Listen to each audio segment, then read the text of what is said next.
Good morning everyone. Today for our Sunday Moravian text reading, as is often the case on a Sunday, we are in the Psalms and that magnificent Psalm, Psalm 133, a Psalm of unity, a Psalm of community.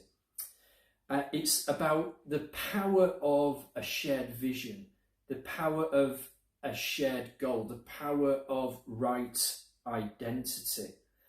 Now, Psalm 120 through to Psalm 135, those 15 Psalms are called the Psalms of Ascent.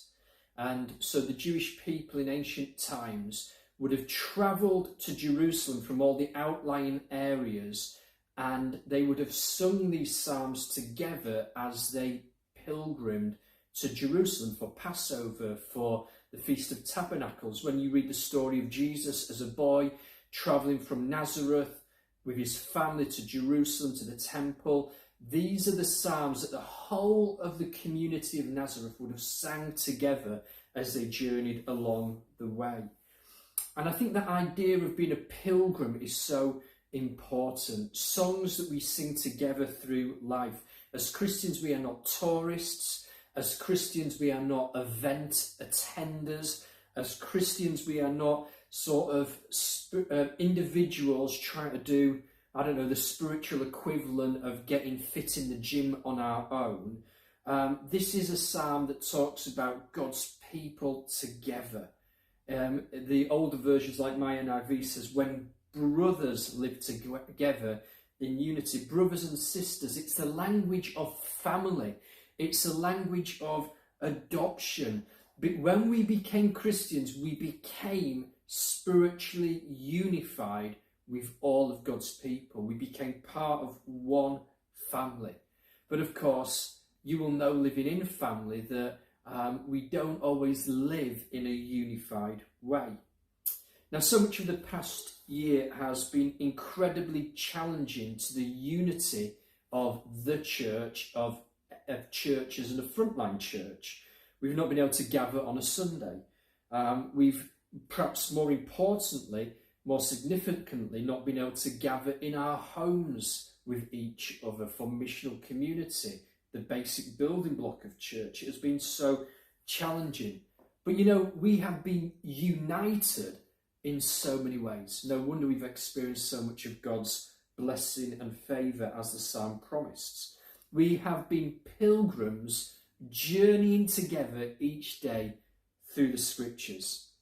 Yes, you can read the Bible on your own. You can do any reading plan on your own. That's a good thing to do. But it's even more powerful when we journey through scripture together. That's the power of unity. Yes, you can pray on your own and should pray on your own. But it's even more powerful when we gather together to pray, like we've done online at 7:30 every evening, unified together in prayers of agreement. And of course, we've been unified around a shared vision that hasn't changed, to see our city transformed by grace, to see God's grace impacting the world around us. I've been deeply humbled and blown away by, as a church, how unified we've been in our giving. Families express their unity through their finances, don't they? And so it makes me think of the Corona Hardship Fund that we set up, 10 months ago, and the incredible way that God's people in Frontline gave into that fund, and the incredible blessing it has been to many people who have struggled over the past year. Unified in our giving towards the Genesis housing appeal for our third house for the homeless. Just 2-3 times beyond what we tried to fundraise for. Unified in the vision for transformation, and many other examples. 3 keys very quickly to maintaining and building unity from this incredible psalm. Number 1, see yourself as a priest. Of course, we are all priests. We don't need a priest. We are a kingdom of priests. We stand before God on our own because of Jesus, our great high priest.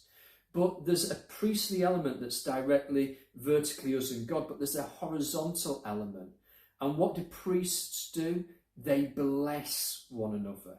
What a great way to build unity, to bless one another, to speak blessing over one another, to speak God's favour and peace over one another. That was part of what it meant to be a priest in the Old Testament. Number 2, it's about verse 3, the dew of Hermon falling on Mount Zion. To see ourselves as one mountain sharing the life-giving dew with another mountain, to refresh others, to bring that word of refreshing, those actions of refreshing, what God gifts us and rests upon us to pass on to others. Thirdly, remind ourselves of the promise of blessing. The promises of God are deeply motivating. I find it hugely motivating to know that when I give biblically, for example, I can align myself with God's promise for provision.